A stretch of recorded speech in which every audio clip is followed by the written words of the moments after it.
cars dodoa yɛde ɛto aba no Electoral Commission for the to aba osi ehu cars dodoɔ district bia car ɛbɛkɔ so no osi ehu district way car wey say ɛna ɛkɔ district way car wey say na ɛbɛsɛ start district ballot papers dey ayɛ dɛ aba ɛna bi awurade ayi nneɛma bi akyerɛ me ɛnu ntina ma me kasa no bi me kasa sɛ mo wɔn sɛ kwasi ada awurade asɛ ayi akyerɛ binom nso wɔ hɔ ɔmo hyɛ da bɔ mpae ɛkwan bɛn na ɛfa so ɛma bi bi ɛsi ɛna awurade yi kyerɛ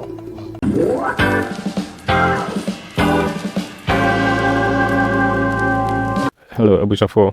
Mede nkyia soronko ebre mu nyinaa biem. Saa video ya mo hu yi eye nea Prophet Ebenezer Opambour Adakwa aye on the 28th November. The Radi chire no about the coming election. Eno ho na all one NDC for no. Na me pese mu nyinaa mutie de Radi nam ne so ekan se NDC for enye careful. Na ekwan a se bibi betima si se obi betima wia election ni ma ekwan a omo betima fa so edi awie mu no eno ho na ode ho warning ebae no me pese mu nyina mutie nia owo edeka onyame so Ghana ye yo ihia che bibia yes go Ghana mu aduane ede ba akofo dia Ghana mani mu nyam nye ba akofo dia Ghana musika ede ba akofo dia Jesus Awurade hwa yeso yes go no me ye ho ban cars dodoa yɛde ɛto aba no Electoral Commission for the to aba osi ehu cars dodoɔ yes sir district bia car ɛbɛkɔ so no osi ehu district way car wey say ɛna ɛkɔ district way car wey say na ɛbɛsɛ start district ballot papers dey ayɛ dɛ aba very important nti no very important and abi awurade ayi nneɛma bi akyerɛ me ɛnu ntina ma me kasa no na samra me kasa yi unuanu mo baabi omo bompa gidi me kasa sem wanu se kwasi ada yes sir nkanu kwasi ada yes sir awurade ase yi akyerɛ binum enso wɔ hɔ wow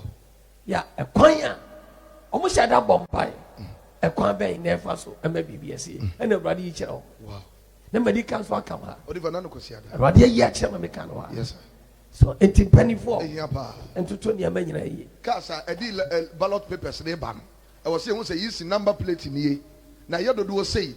na NDC mpanifo MPP mpanifo mu nyina mu yawe mu nim kaa no Jesus Christ said be ya foforo bi aba ho a yes ye hu said the adwomone na eba foforo bi ano anya de ebe ba ho amen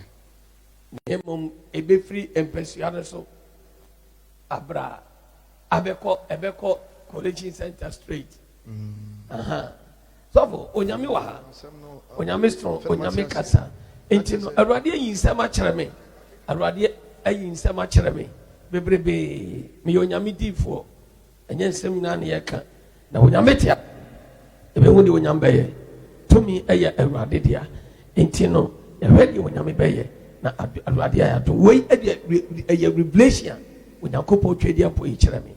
ɛnyɛ physical bounce obi yɛ na revelation onyame ayi akyerɛ me onyame ayi me mɛtɛ